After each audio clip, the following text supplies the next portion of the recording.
Alguém gostaria de fazer uma pergunta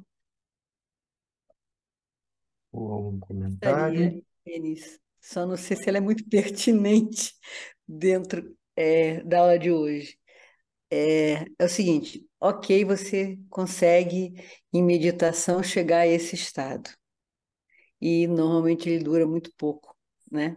A gente sai, enquanto a gente está na almofada, a gente vai, põe nossa mente lá, a gente tem a capacidade de compaixão, a gente vê as coisas com clareza, vai para um outro estado. É como se a gente saísse do nosso cérebro e botasse nossa consciência no coração.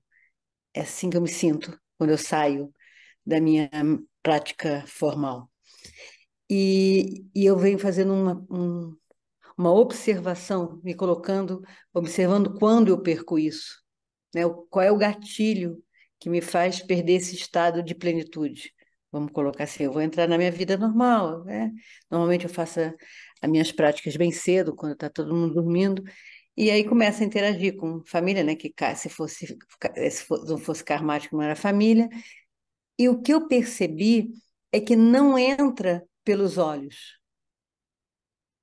Não, entendeu? Eu não consigo. Eu caio da mente, do estado natural da mente, para o processo egóico de cérebro, que eu separo mente e cérebro como coisas diferentes.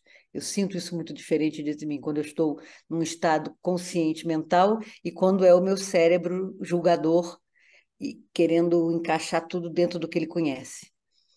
E o que eu percebo é que alguns sentidos eles são mais fáceis de domar do que outros. E eu estou empacada na audição. Se você tem como me ajudar com isso. Então, assim, eu posso ver qualquer coisa, eu consigo me manter. Eu, e não é o que a pessoa fala, é o tom. Então, se a pessoa que fala, ela não está centrada, ela me tira do centro. Com uma facilidade. Assim, ó. E é interessante isso, né, Patrícia? Porque isso não tem nada a ver com a pessoa que fala. Por que não? Não tem nada a ver comigo? É o ego sempre tentando voltar, né? O ego, ele É. sempre vai tentar voltar. E é no tom, é no perfume, é no barulho, é Qualquer na, coisa. exato. E ele vai buscar. Bom, é, a gente poderia tentar ter um caminho, uma resposta até piegas para isso, assim, não, né? Mas como praticante Dzogchen, que é a primeira parte, né? O pessoal está entrando agora das yogas dos sonhos aqui, mas como praticante Dzogchen, como é que eu percebo isso comumente? Como é que eu percebo, inclusive, a agitação mental, inclusive a desconexão que esse barulho me provoca como perfeito, puro e completo? Percebe a Percebo. provocação? Porque Percebo. a gente tem a tendência, e aí é exatamente aquele momento em que rompe com a dualidade, porque não tem nenhum problema se minha mente está que esse estado, de alguma forma, ou melhor, como perceber esse movimento, essa desconexão, esse incômodo que me traz de volta para a visão e não para a mente, como perfeito e puro e completo. Sim, é o apego ao Estado. É o apego ao estado. Então, quando um praticante, estou procurando aqui algumas palavras, mas é difícil. Mas, por exemplo, quando um praticante Dzogchen, ele é totalmente atípico, excêntrico, para os nossos olhos, né? Como eu, como aluno, olho para essa excentricidade, isso que como uma louca sabedoria, e olho para isso como perfeito, puro, completo, né? Como aprender e como perceber ali a radiância, a bem-aventurança, a presença, a luz, né, o vazio, a luminosidade e a luz vazia, que é o espaço, né? Porque basicamente é isso a questão. E aí, como espaço, tudo perfeito e completo. Então, o mesmo estado, esse estado, ele é um momento, né? E ele também é impermanente, porque é um estado. Então, nós vamos e voltamos, mas sem perder aquilo que é a consciência, né? E o simples fato de perceber isso diz de consciência, de uma consciência que percebe. E a conexão com a mente, não com a visão, né? E que também não tem nenhum problema aí, na perspectiva dos outros, em você estar na visão, desde que consciente.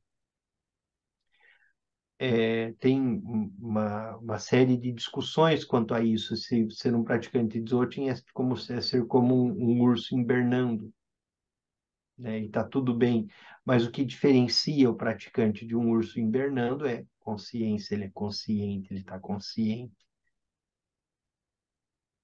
E normalmente nós não estamos conscientes.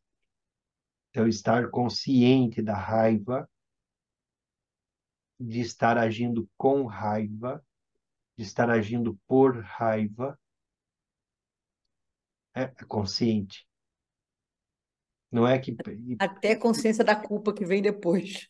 Exato, exato. Até a consciência da dor que surge, né? E é muito interessante a gente estar continuando, terminando o tema do despertar da mente luminosa, a consciência das coisas mais sutis, né? Que nós acabamos perdendo esse espaço, perdendo essa consciência. Nós sequer percebemos que nós estamos sentados numa almofada extremamente macia, que nós deitamos numa cama macia e que nós temos hoje um conforto que um rei tibetano não teria, né? Que nós temos acesso à água limpa, né? Quando o, um mestre tibetano, quando ele chega no Tibete, alguém está projetando o WhatsApp aqui, gente. Alguém está projetando a tela. Sei quem é, não.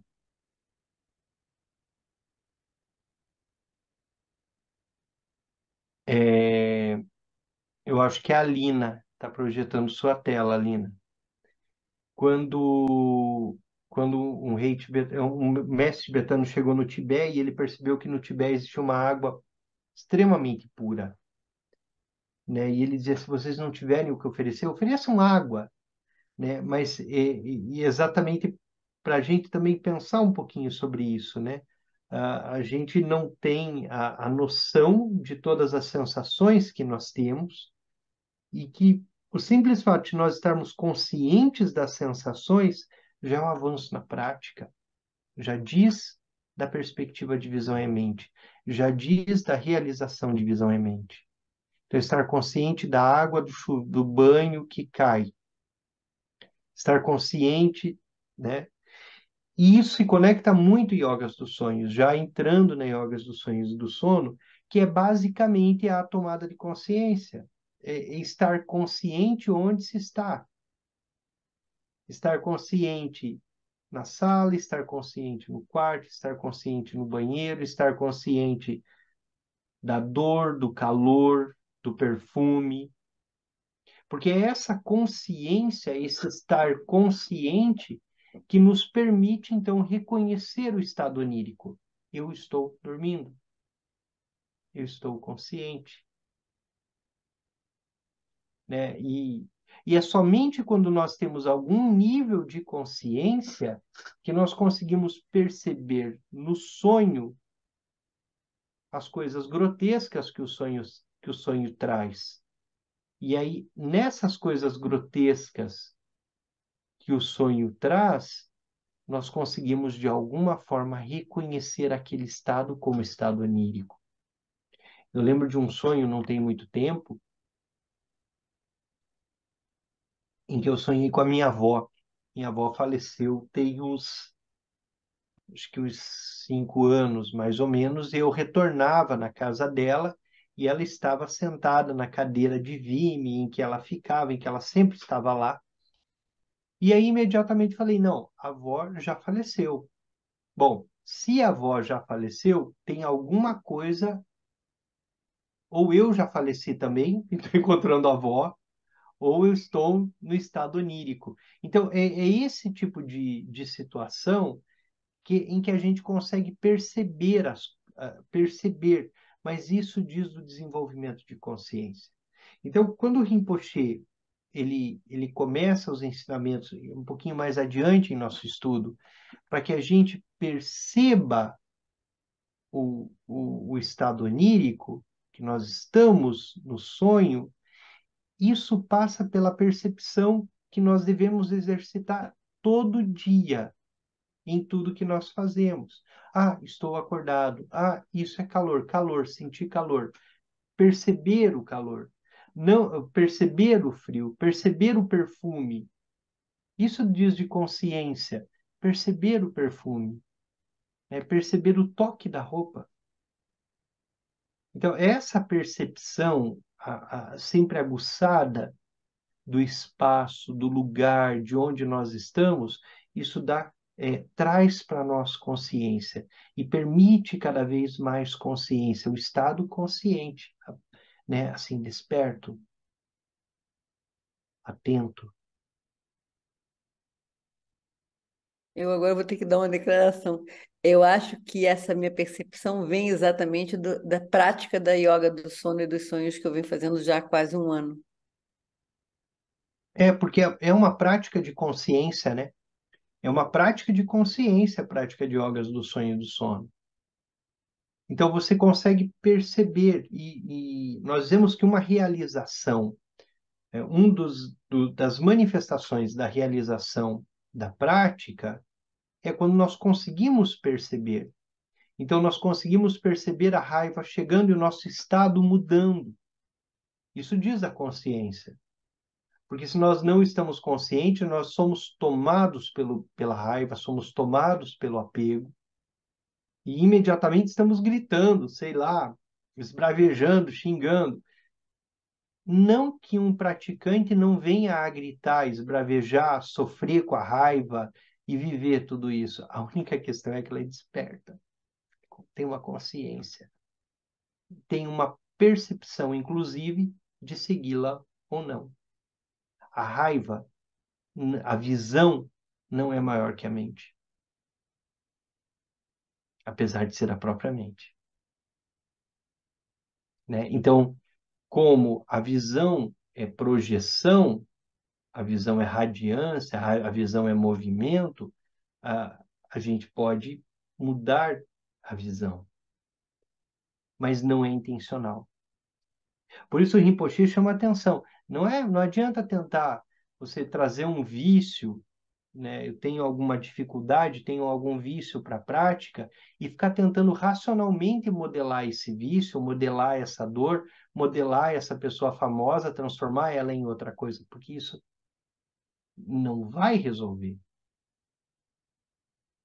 O que, de acordo com o próprio Rinpoche, muda é quando eu sou capaz de perceber e acolher. Então, eu abraço meus demônios, né? Eu abraço a minha dor, eu reconheço a minha raiva e eu abraço a minha raiva. Isso me dá consciência, isso me faz consciente. Quer dizer, quando eu não nego que eu sou perverso, quando eu não nego que eu maltrato, quando eu não nego tudo aquilo que eu sou enquanto humano, enquanto alguém como um ser migrante no samsara, e eu abraço, reconheço, acolho, isso diz de cada vez mais consciência, porque aí eu estou olhando diretamente para o fenômeno, eu estou olhando para ele, eu não estou negando. E no próprio texto dos Yogas do Sonho e do Sono, o Rinpoche chama a nossa atenção quando ele diz que nós não devemos, de nenhuma forma, recalcar os sentimentos. recalcar as emoções, recalcar a raiva, porque isso só vai criar mais problema. Então, se a raiva surge e se nós não temos consciência e somos treinados, de alguma forma, nossa mente não está treinada o suficiente, nós deixamos a raiva vir, porque é muito mais justo com a própria raiva. Então, sentimos raiva, vivemos a raiva, experimentamos a raiva, e cada vez mais tornamos-nos conscientes, e aí a raiva consciente. E quando essa raiva torna-se consciente, e dentro de uma consciência compassiva, é uma raiva que se direciona pela compaixão, não é mais raiva. Aí nós chamamos de ira,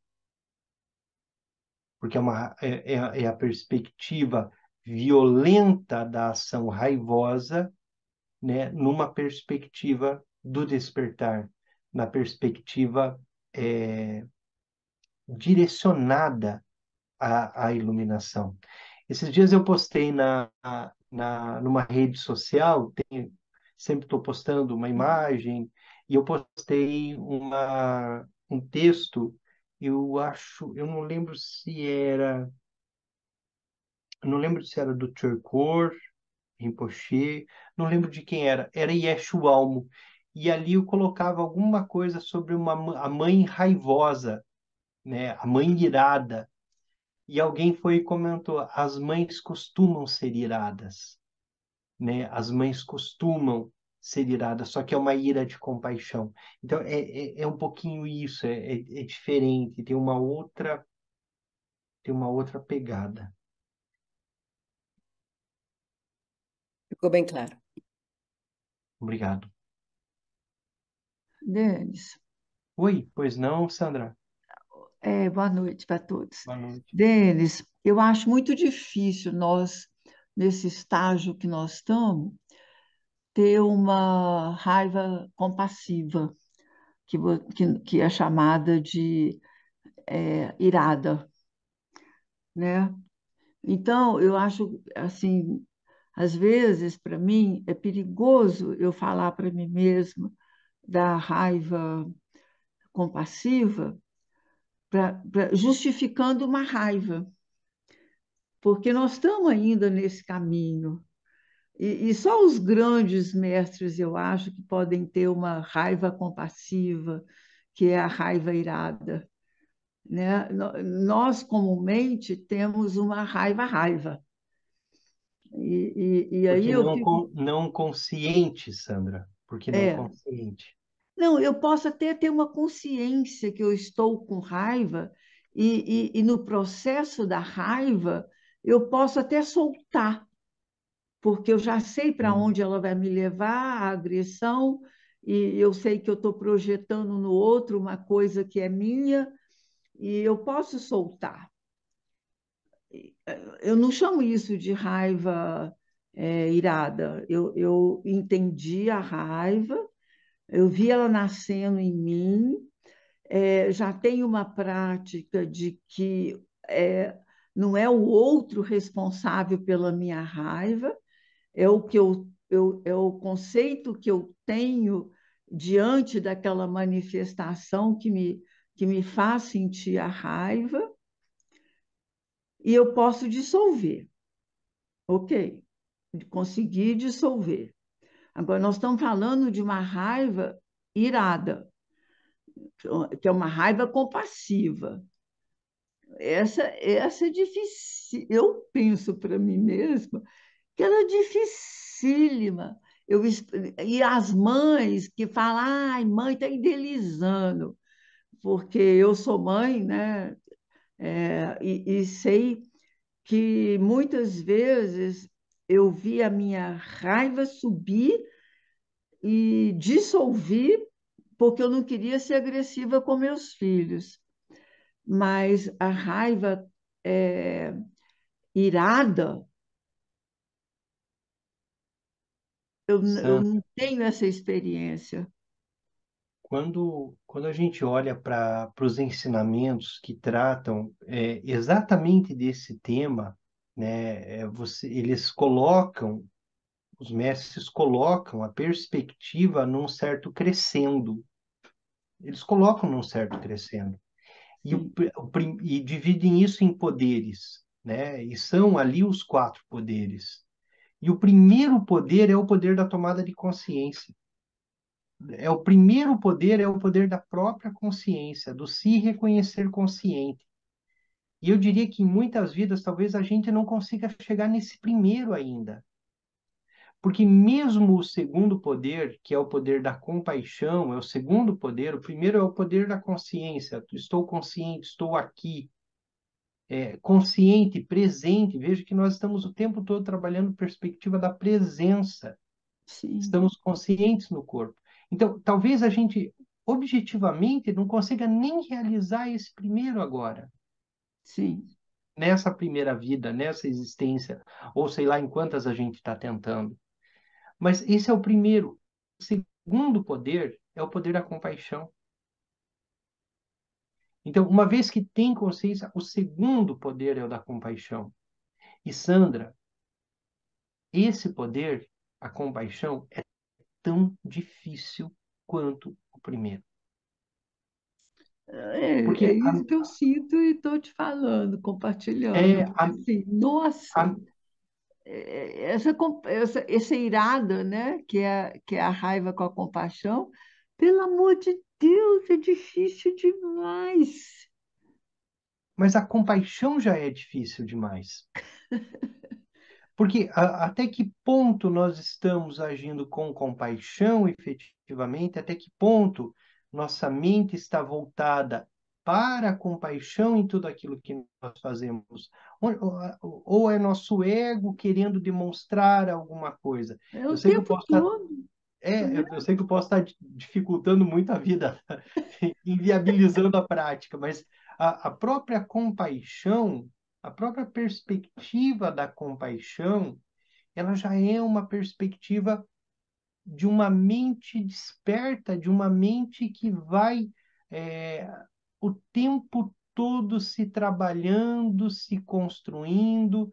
Um grande mestre budista, o Shantideva, né, Sim, no primeiro capítulo do Caminho do Bodhisattva, ele vai dizer: existem dois tipos de compaixão. Tem a bodhicitta da intenção e a bodhicitta da ação. E sim, nós estamos na bodhicitta da intenção. é verdade. Nós estamos na perspectiva da compaixão enquanto intenção de termos compaixão. E olhe lá, né, Denis? E exercitando muitas pequenas ações em nosso dia a dia para que essa compaixão floresça, para que essa bodhicitta possa florescer efetivamente. Sim, Então, nós somos compassivos, mas se alguém nos para na rua e nos pede alguma coisa, imediatamente nós fazemos de conta que nós não temos. Vocês percebem o que eu estou dizendo? sim, Então, nós somos sim, claramente. compassivos, mas no momento em que a nossa compaixão é colocada à prova, imediatamente nós deixamos a compaixão. E nós temos consciência disso. E os mestres têm consciência disso. Então, quando Shantideva diz há duas compaixões, há uma compaixão da ação, uma bodhicitta da ação, uma bodhicitta da intenção, nós estamos na bodhicitta da intenção.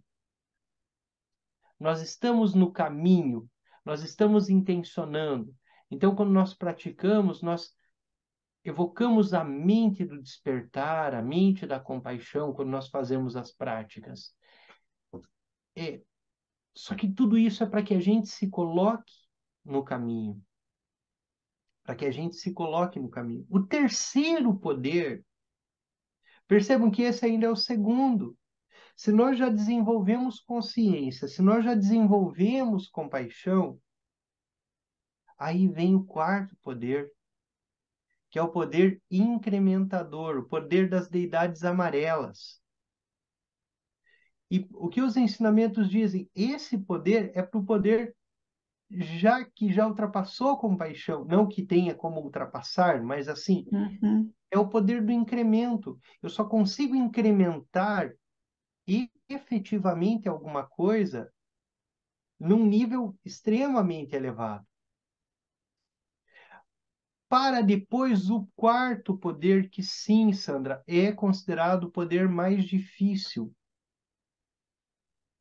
que é o poder irado, que é o poder das deidades iradas, que é o poder da ira, que é a raiva compassiva, ou a compaixão irada, que é exatamente esse quarto poder. Tanto é que a raiva é considerada um dos piores e mais difíceis venenos. E como Isso a aí. prática ela vem do veneno da visão para a mente, né? É, é o mais difícil, mas também lá na frente é onde a compaixão também se manifesta. E Vira se manifesta, sabedoria, né? Mas até virar sim, sabedoria, né? tem muito karma para purificar, É, eu- tem muito nundro para fazer, tem muita é, prática, tem muito é. tempo, a jornada é longa, né? É por isso que eu fico pensando assim que a gente deveria estar praticando e investindo mais, não, ok, né? Fala, né, no futuro, dá um incentivo da gente chegar lá. Mas se nós não estivermos trabalhando nessa consciência cotidiana que a raiva cresce em nós e o outro não é responsável por ela, que sou eu que sou responsável por essa manifestação interna minha, que projeta nesse exterior que está manifestando, que por enquanto é exterior, que lá na frente eu vou ver que nem tem exterior, mas nós estamos nesse comecinho bem pequeno de ver a raiva manifestando dentro do meu mundo interno e o outro não é responsável por isso. Então, eu vejo às vezes que a gente não debate tanto nesse ponto e aí nós não vamos conseguir chegar lá na frente porque a gente não está apropriando dessa prática profunda de ver que não tem nada a ver com o outro, é tudo a ver com os nossos conceitos internos, com as nossas dificuldades internas. E aí nós ficamos perdendo tempo de querer entender lá na frente se nós não estamos aqui no comecinho, entendendo esse comecinho, entendeu? Dentro da minha angústia. Sim, sim. A gente não pacificou nem os nossos, não, não necessariamente pacificou, né? Mas a gente ainda não É, conseguiu nem resolver os nossos demônios, né? é. Nem O- o- assumimos como nosso, né? O demônio é o outro, né? O exato, inferno é o outro, né? E não os meus conceitos internos, as minhas visões equivocadas, né? Aí eu me dá assim uma. Falei, ai, os mestres falam lá na frente e a gente não está conseguindo nem fazer esse pequenininho aqui, que é fundamental, né? sim. Aí eu fico angustiada, porque quando fala lá na frente, eu falo, meu Deus do céu, o caminho é muito longo. Eu ainda estou Na aqui verdade, o tentando. caminho não é tão longo, né? Ele pode ser aparentemente longo. Por isso nós temos os professores, né? Por isso nós temos os mestres, exatamente para que a gente tenha um atalho. E a questão, talvez, Sandra, eu já passo ali para Jerusa, depois para Patrícia. A questão, talvez, o que o Rinpoche nos aponta o tempo todo, ele não é racional. Não, não É, é. Isso aí não eu é sei. racional. Não é. Então, e como o nosso ego, ele opera na razão, ele vai ficar sempre Uhum. buscando soluções racionais para isso ou para aquilo, né? E no Dzogchen, que não é a nossa prática aqui agora, a gente só solta, né? Então, a É, gente só. solta a racionalidade para poder fazer a experiência direta. Mas, de algum modo, nós não desanimamos por conta de nossa Não, condição, né? Nós é, estamos aqui praticando, estamos aqui a caminho, né? Exercitando essa bodhicitta da intenção. Mas o ponto, talvez o ponto que a gente precisa destacar em tudo isso é exatamente a consciência. Porque o vento kármico, ele vai nos carregar, seja para raiva, seja para apego, para ignorância, para inveja, para o orgulho ou para o prazer que esses 5 venenos nos dão. O vento kármico vai nos levar para o prazer que há na raiva, para o prazer que há. O Rinpoche, semana passada, quando a gente lia, ele chamava atenção, ó, tem gente que tem prazer em ver um jogo violento, em ver luta. Quer dizer, há um prazer na raiva, e é esse prazer que leva para um reino dos deuses, né? Assim, esse prazer que há em todos os venenos. Mas o simples fato de nós tomarmos consciência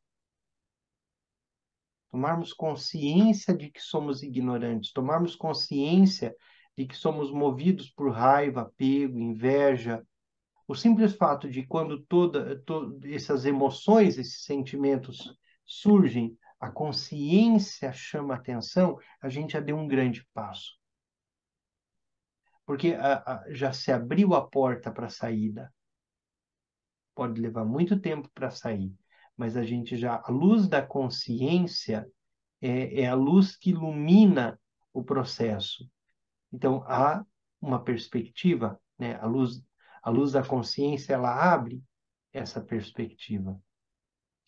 E aí o Rinpoche, ele vai nos ensinar muitas meditações simples, muitas vezes exatamente para nós sentirmos isso, fazermos a experiência direta, né? Perceber o vazio, perceber a luz que vem e o calor que chega com a luz que vem no vazio. Tem uma prática do Rinpoche quanto a nós nos experimentarmos na noite, o sol nascente, o calor chegando, exatamente para nós percebermos essa consciência, né, que toma tudo, né, que reconhece tudo. Então, a ideia, o exemplo da noite, do sol que nasce, e esse sol que torna o espaço luminoso, é a perspectiva do espaço luminoso, desperto e aberto. E nesse espaço luminoso tudo está ali, né? Então, também reconhecemos isso, e reconhecemos que estamos no caminho e que a perfeição, a completude está dada. Porém, precisamos estar conscientes, né? Então, desenvolver consciência. E sim, você tem razão. A compaixão irada é a mais difícil e é de acordo com os ensinamentos também de ser exercida, né? Passar para a Jerusa, que levantou a mão ali.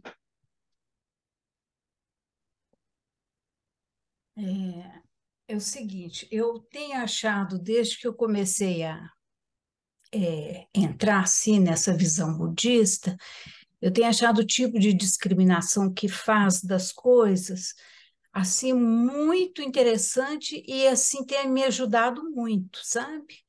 Muito mesmo. Eu sou psicóloga, já passei por vários estudos de várias teorias e por último eu estava assim dedicando assim ao Jung quando eu encontrei esse grupo. Mas eu acho assim, tem sido assim, utilíssimo para mim, sabe? Muito prático e eu acho que eu tenho desenvolvido minha visão de uma maneira assim que eu estou satisfeita. Mas acontece o seguinte, tem umas coisas que eu tenho dificuldade. Por exemplo, quando fala assim, você olha para a realidade, você tem que ver que você que está projetando aquilo, né? Mas aí eu sinto assim uma espécie de uma desqualificação assim da pessoa. Ah, você está olhando, mas isso tudo é seu, você que produziu isso. Aí, mas tem também a visão do karma coletivo, né? Então, o que eu consigo perceber o tempo todo é o karma coletivo. Então, quando eu vejo uma pessoa falando coisas, ou eu estou vendo as coisas, assim, o meu olhar já é um olhar coletivo. Por exemplo, eu sou a dona de casa em certos momentos, né? E tem uma pessoa que trabalha aqui. Então, já está assim, mais ou menos esclerosada essas duas, está fixada essas duas posições, dona de casa e empregada. Então, ali já tem assim, visões, né, visões rígidas, né? Mas assim, quando eu olho para uma pessoa que é funcionária de uma casa, que é um tipo de trabalho assim frequentemente precário, né? É, ela já tem um outro olhar para mim também, né? Por mais que eu queira desenvolver uma solidariedade, uma justiça social ali, e tudo, já tem o meu estereótipo na cabeça daquela pessoa, daquela funcionária, mas ela não construiu isso sozinha. Isso aí já é o olhar social dela. Então, essa parte aí, essa discriminação, eu vejo falando assim, com muita facilidade isso, assim, te devolve, né, os grupos assim que eu participo, assim, né, te devolve a visão sua, como se a sua visão fosse individual, e ela é totalmente social, ela é totalmente construída. Então, aí nessa parte aí, eu tenho dificuldade. Eu tenho dificuldade de me colocar assim também, sabe? Assim, eu tô aqui mais como um instrutor da prática e acompanhando os grupos. Eu não tenho, e longe de mim querer ter, né, as respostas e a gente tenta trazer algumas reflexões aí. Mas, Jerusa, os ensinamentos e o Rinpoche, ele trata muito, e inclusive nos yogas do sonho e do sono, ele trata muito essa perspectiva do olhar numa perspectiva coletiva, né? Tem a perspectiva. Eu vou pegar um outro caminho. Nós Uhum, dizemos que há como se fossem dois níveis. Há um nível absoluto e há um nível relativo. uhum, Então, numa perspectiva absoluta, tudo é Buda, tudo é perfeito, tudo é completo em sua forma. Tudo já está perfeitamente iluminado. Na perspectiva relativa, nós estamos aqui, com os karmas individuais, com os karmas coletivos, com os karmas que nos formam, com todos os traços kármicos que nos trouxeram até esse lugar, até esse espaço, até aqui. Nós passamos alguns dias aqui discutindo traços kármicos. Claro que, de alguma forma, os tibetanos concentram ou condensam as perspectivas dos traços kármicos aos cinco venenos, né? Ao veneno da ignorância, que gera um traço kármico, mas que esse traço kármico pode ser gerado num grupo, que esse traço kármico pode ser gerado coletivamente, num país todo.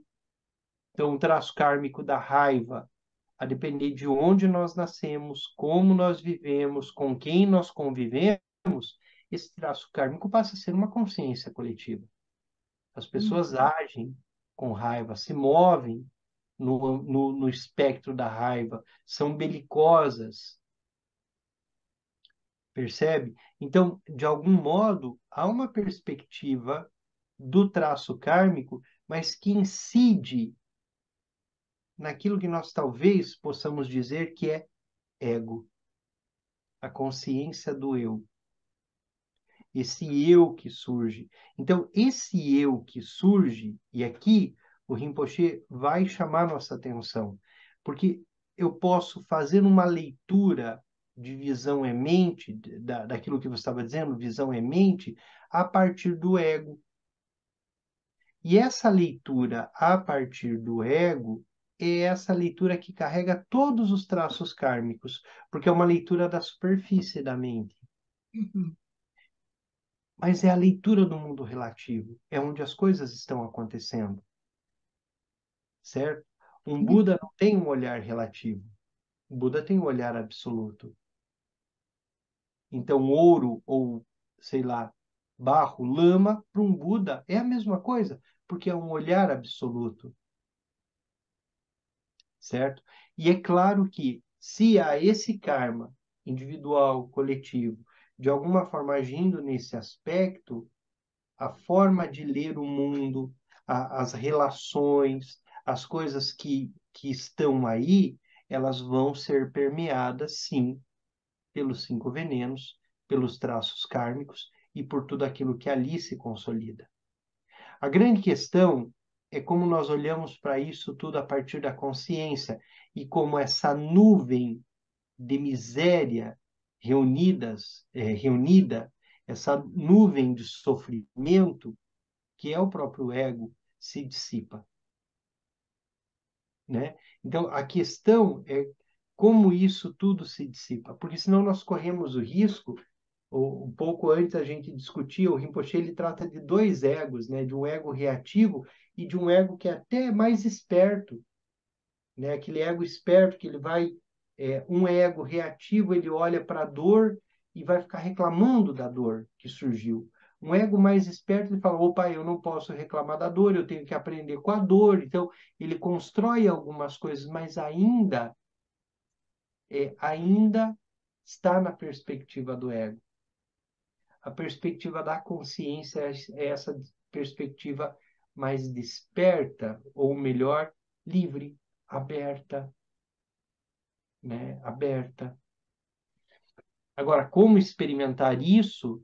De alguma forma, nós experimentamos pela meditação, nós estamos no caminho, nós estamos fazendo o percurso, né? Nós somos esse ser migrante no samsara, com as nossas dores, com os nossos corpos de dor, com o nosso sofrimento, com tudo que chega, com tudo que vem, com tudo que nós temos que lidar, com o trabalho, com o dia a dia, com tudo isso, né? No Dzogchen, nós vamos ver tudo isso como perfeito e puro e estar desperto ali. Mas até chegar nessa visão, né, nessa grande perfeição, como os tibetanos chamam, nós estamos passando por todo esse universo dual, por todo esse universo com todos os traços kármicos com os quais nós convivemos. Então, ao mesmo tempo que sim, a gente olha para isso e vai dizer para o indivíduo lá na perspectiva da psicologia, olha, isso pode ser uma visão sua, pode ser uma interpretação, pode ser tudo isso que você está trazendo, nós também olhamos para tudo isso com uma perspectiva de grande compaixão. Por quê? Porque essa fala de dor, esse corpo de dor, ele surge a partir do universo que essa pessoa está, a partir de tudo que ela viveu e de todos os traços kármicos que ela carrega. Assim como nós, assim como o nosso corpo de dor, né, as nossas dificuldades, as nossas raivas, eh, os nossos incômodos, né, que nos trouxeram até aqui. Não sei se eu só te enrolei, Jerusa, ou te dei algum Nossa, Felipe, direcionamento. mas é porque quando a gente fala, né, sempre eu tenho isso, assim, essa dualidade. E eu acho assim que eu vou assim convivendo com as pessoas e vou assim perdendo um pouquinho de discriminação. Eu vou vendo assim uma mente só, sabe? Entre eu, uma pessoa, outra e tal, eu vou vendo vai me dando aquela sensação assim que eu estou conversando comigo mesmo ou que a pessoa está conversando mesmo com ela, né? Mas, mas então assim vai ficando uma coisa assim meio nebulosa. E se você quer colocar os ensinamentos em prática e tudo, então você vê que você cai num extremo, você cai em outro extremo, sabe? E isso, para mim, assim, do individual e do coletivo, para mim, é uma coisa que, assim, me incomoda bastante, sabe? que eu tenho que estar pensando nisso e estar falando nisso para poder me esclarecer mais, porque frequentemente eu vejo que o meu funcionamento é assim, não sei, talvez até por motivo da própria psicologia mesmo. Eu vou vendo assim, ali é uma interação, é um campo só, sabe? Onde é que está, onde que eu estou, onde que essa pessoa está, nas diversas relações, né? De pai, mãe, de filho, de tudo, onde que eu estou e onde que essa pessoa está. Ali está um pouco vira uma coisa só, né? Mas acho que quando vira uma coisa só, também tem uma coisa que não é real, né? E aí, então a gente tem que lidar com isso o tempo todo, né? Sim. E aí eu vejo que as pessoas também, às vezes, ficam impactadas também com isso, sabe? Assim, quando você fala assim, não, não é você não, qualquer pessoa, né? Fala assim, não, isso é a sua visão, isso é a sua vivência, a sua experiência que você está projetando e tudo, mas aquilo dali que a pessoa está projetando já é o social, já é o cultural, né? Então assim, tem hora que a gente fica assim meio numa armadilha, né? Denis, posso falar com a Jerusa? Pode. Aqui, Jerusa, eu também sou psicóloga e adoro o Jung e compreendo completamente isso que você está falando, porque não existe o indivíduo ele é social, Uhum. né? Então, se a gente pegar o indivíduo, quem é o indivíduo? Ele é o social. Ele é da cultura que ele nasceu, ele é da família que ele nasceu, do estado econômico da família, da religião que ele. Então, ele é social. Não tem. Nós só estamos falando isso didaticamente. Então, eu compreendo isso que você está colocando.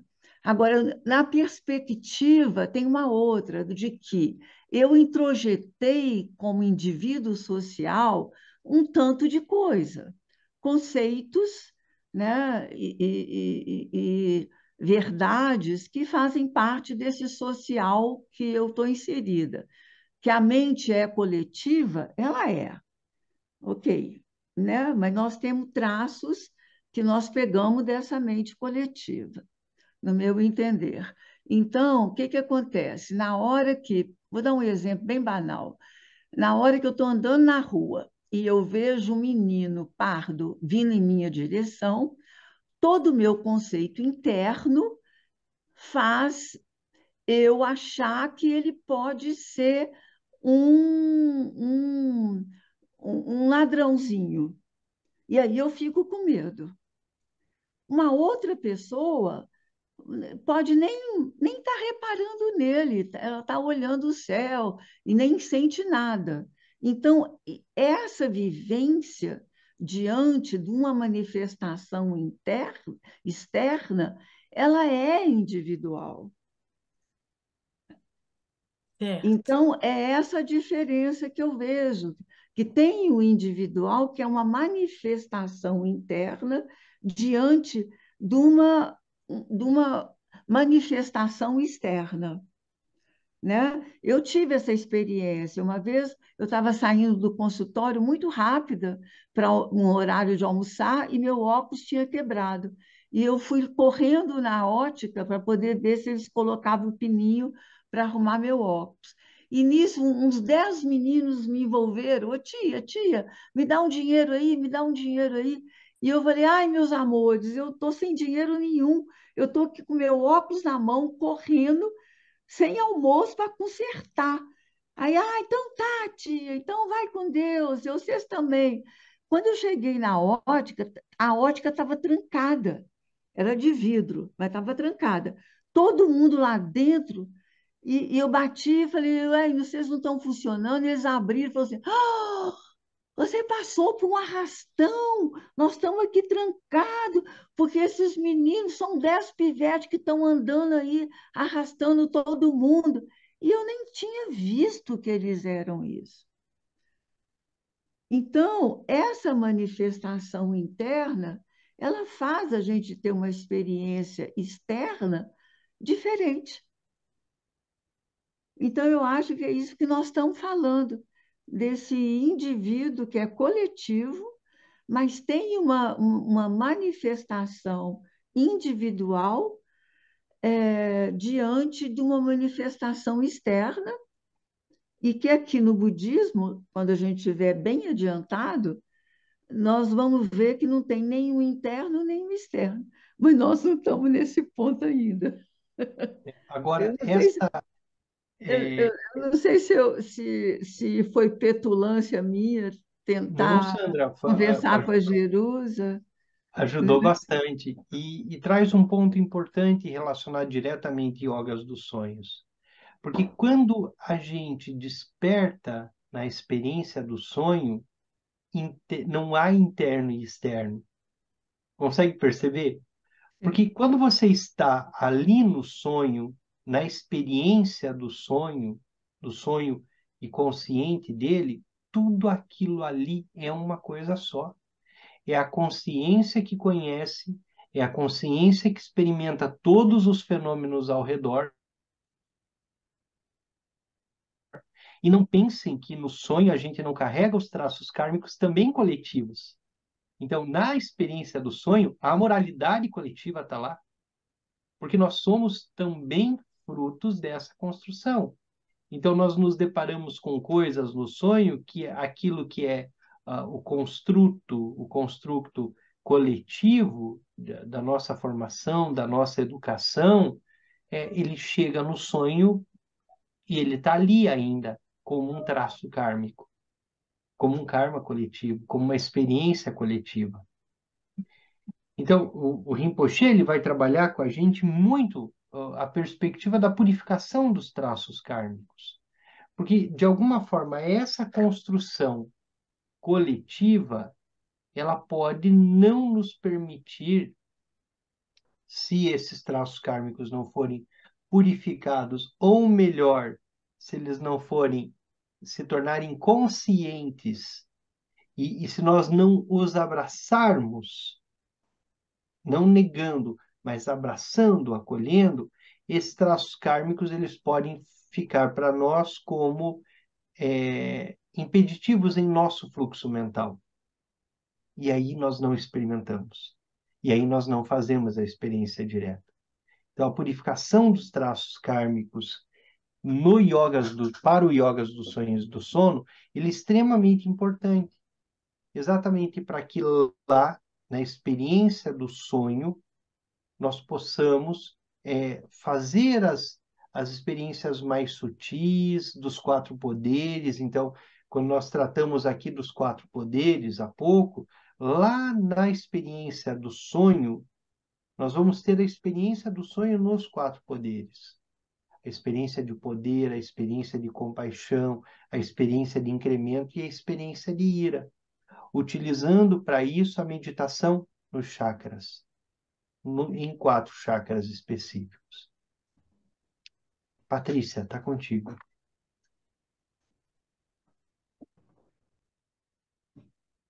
É rapidinho, Denis, é só que nas falas anteriores, assim, eu vejo muito o caminho evolutivo não como uma reta, né? Então, nem sempre um patamar que a gente acha que a gente já alcançou, ele vai estar ali o tempo todo, a gente cai, sobe, cai, sobe. E eu acho assim, se ainda em algum momento, algum de nós se perceber colocando fora a culpa, né? Ah, é culpa, eu tô assim por tal de fulaninho, eu acho que tem que voltar ao nondo. Eu faço isso, né? Eu acho que as nove práticas do nondo, elas são fundamentais para qualquer prática que você colha realização em qualquer prática. Porque sem esse pressuposto de você enxergar e, e perceber que tudo que acontece com você, no mínimo você deu espaço para que isso acontecesse, se você ainda tem, em algum momento do seu dia, essa questão de projetar a responsabilidade de qualquer coisa que acontece com você em outro, é hora de voltar no Nondro, as práticas do Nondro, para que isso não aconteça mais. Era só uma dica. Nondro. Obrigado. O Nundro responde muitas das nossas questões, né? Porque é purificação, né? É purificar, purificar de novo. Gente, nosso tempo está A gente acabou invertendo toda a nossa prática de hoje, mas tudo isso é prática, né? Tudo isso diz aí do nosso percurso espiritual, diz da nossa caminhada. E ao invés de continuar o estudo, então, eu gostaria de que a gente fizesse uma meditação aí nesse tempo que nos resta. Nós vamos nos colocar na posição de meditação, manter a nossa coluna ereta.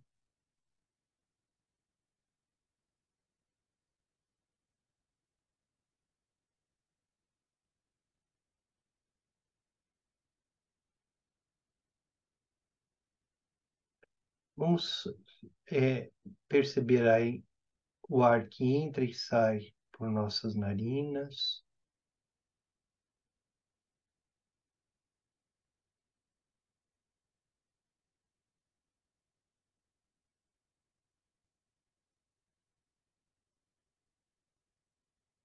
Vamos visualizar diante de nós a árvore de refúgio.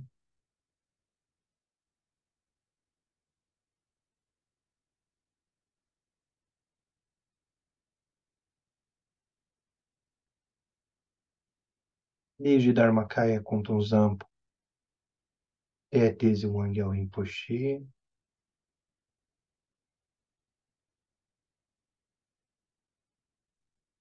E vamos levar nossa consciência até o nosso coração.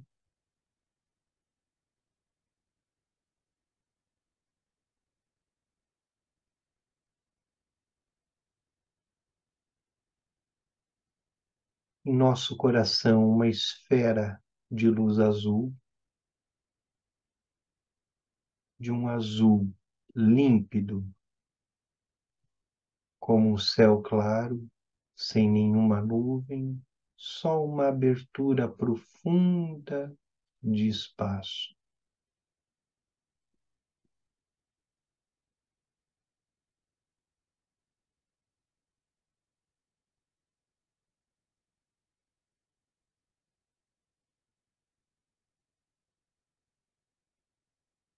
Solte essa abertura.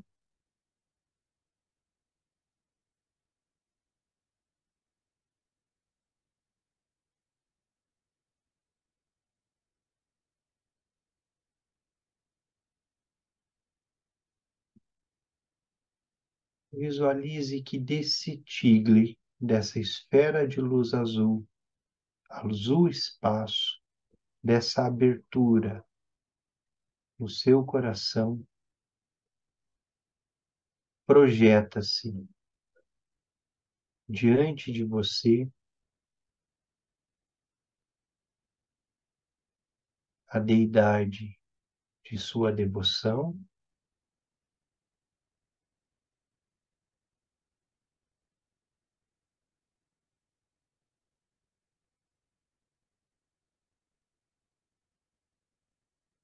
visualize a deidade diante de você, perceba a sua cor,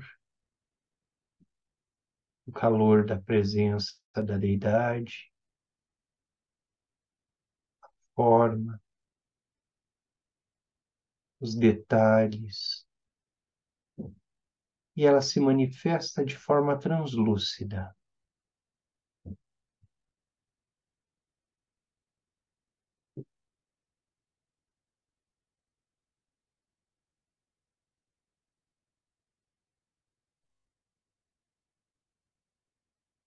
Mantenha a visualização com os olhos abertos, até que você seja capaz de perceber a presença da deidade.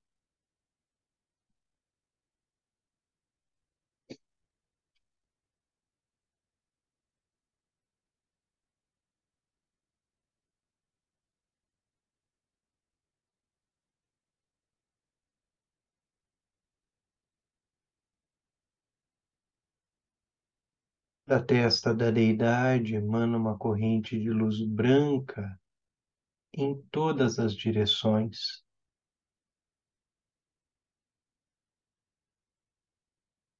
Todos os seres que são tocados por essa corrente de luz branca são liberados.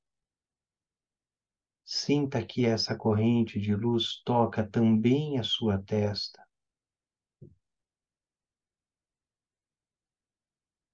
Sinta essa energia, essa corrente de luz entrando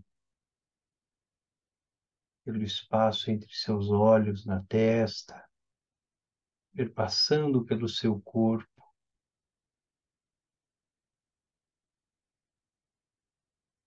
e te concedendo a iniciação do corpo, fazendo do teu corpo corpo iluminado.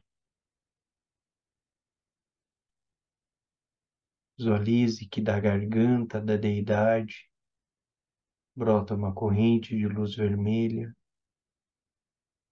que se dissipa em todas as direções,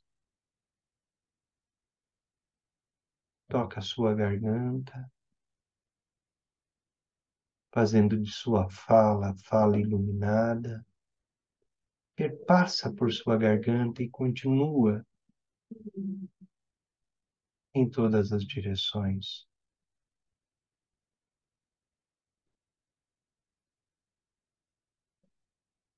O coração da deidade emana uma corrente de luz azul que toca o seu coração, perpassa pelo seu coração e faz da sua mente a mente da própria deidade.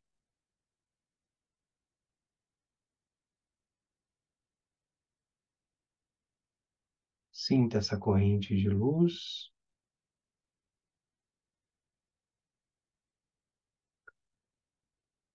permaneça na presença da deidade.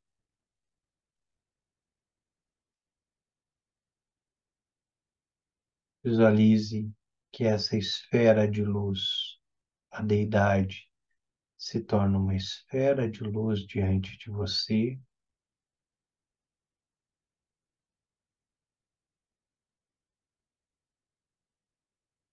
E ela se funde com o seu coração, e o seu coração se funde com o coração da deidade, a sua mente e a mente da deidade se tornam uma.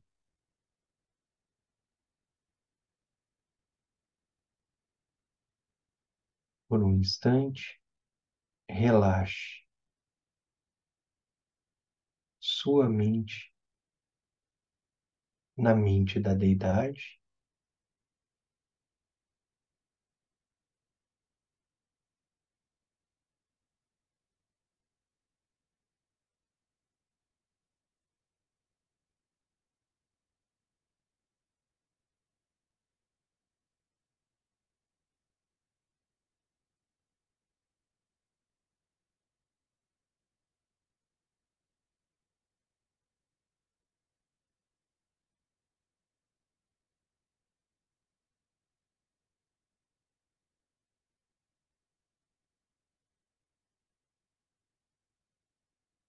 desse espaço que nossa mente, a mente da deidade se tornam uma.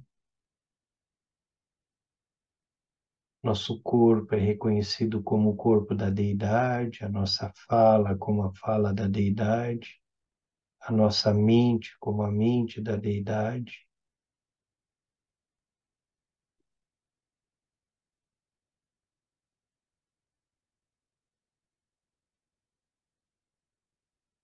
Nós emanamos todas as direções para todos os seres, a experiência dessa conexão.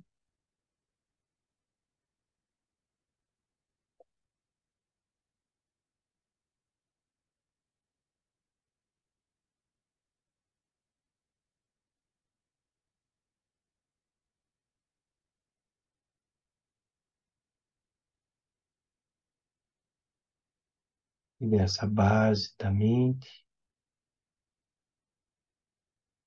nós fazemos votos de que todos os seres atinjam a iluminação e de que nosso professor, Tenzin Wangyal Rinpoche, tenha uma vida muito longa.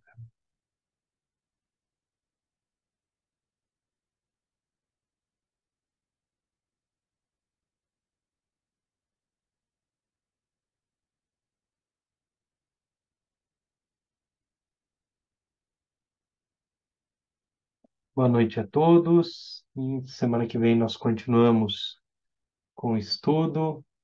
Peço desculpas hoje pela nossa. A gente fez mais um compartilhamento aí das sensações, emoções da nossa jornada. Boa noite. Boa noite. Muito Boa obrigada. noite, Obrigado. Joyce. Obrigado. Obrigada. Em paz, Muito agradecido. obrigado. Boa noite. Boa Um noite. abraço. Buenas noches, gracias. Buenas noches. Boa noite, obrigado.